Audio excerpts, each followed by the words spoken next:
Hello there guys, what is up? My name is Diabetes Monster from the Good Game Network, and basically what I'm going to be doing today is going through my Hearthstone Mage build. If you check the last two videos, which will be in the description below if you haven't, I played Mage vs Mage twice, and they're highlights of my stream, and they're the only two games that I won with this deck, but other than that the rest were really close.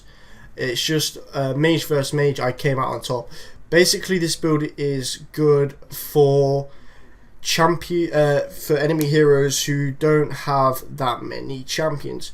So it doesn't work too well against warlocks, paladins, or priests.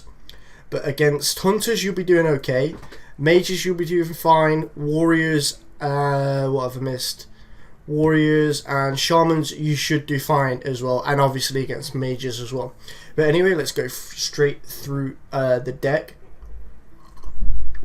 So as you can see, as I hover over here, what I try to do is I try to balance out the 1 to 4 mana crystal cost champions, heroes, whatever you'd like to call them.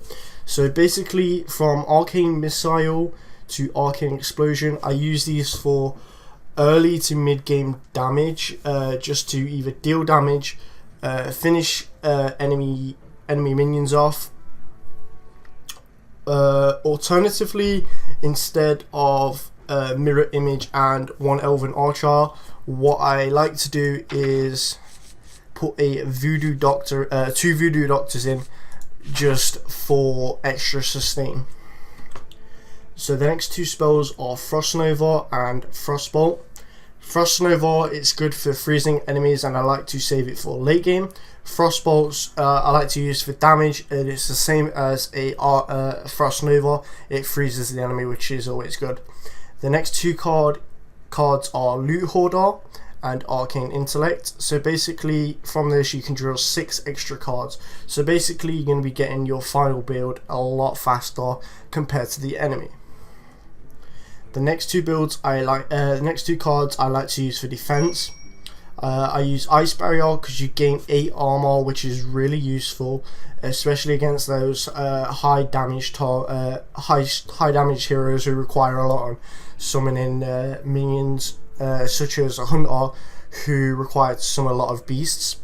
So I've got 2 of them. So basically, instead of having the standard 30 health, you're actually going to be having 46 health by the end of it, and then obviously they've got to break through that. So next is a mirror entity. Basically what this does is, if they summon a minion and you've got this card placed before they summon that, and if it's they summon it first, like it's the first minion they summon on their turn, you will then gain that minion on yours. So say that they gain, find it. Say that they gain a Lord of the Arena, and you placed your mirror entity the turn before.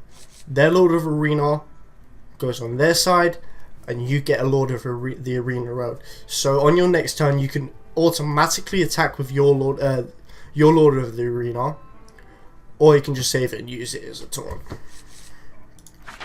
So next is a Dalaran Mage. I like the Dalaran Mage, and I've only got 1 of them because I usually save it till I've got a lot of spells ready to use, but it increases your spell damage by +1. Alternatively, instead of Dalaran Mage, if you prefer to go for more of a late game build, you can switch it out for, if I can find the card, the Archmage. Archmage just has more health and more damage. But if you want to go for the early game spell damage, I recommend going with Dalaran Mage. It just increases your damage of your Fireball, Flame Strike, and your Arcane Explosion and Frostbolt. And I really like that just because if you save your 2 Fireballs till the end and you have a Dalaran Mage up, instead of doing 12 damage, you do 14 damage. So that's 14 damage just by having that card. So it's 2 extra damage just by having that card active. So after that, the next three or four cards are for damage. So Dark Iron Dwarf, Water Element. I've got 2 of the Water Elements, and Stormwind Champion. I like to use I wait till about 9 mana crystals, and I like to use the Dark Iron Dwarf and the Water Element together, just so you got that bit of sustain damage. And then obviously, if you're on your next turn, you have the Stormwind Champion on up, you basically get, if I can find it, you basically get 6 damage onto your Water Element from Dark Iron Dwarf and Stormwind Champion. The next, as I mentioned before, you can obviously switch out the Elven Archer and a Mirror Image for a Voodoo Doctor. But I've got Priestess of Elune, 2 Dark Scale Healers, and an Earthring Farseer just for sustain, so I've got a bit of sustain in my build. Anyway guys, I have been Diomedes Monster. Any relevant links related to the Good Game organisation will be in the description below. Let's say thank you for watching. Come hit us up on Twitter if you have any questions, or leave a comment below. Goodbye.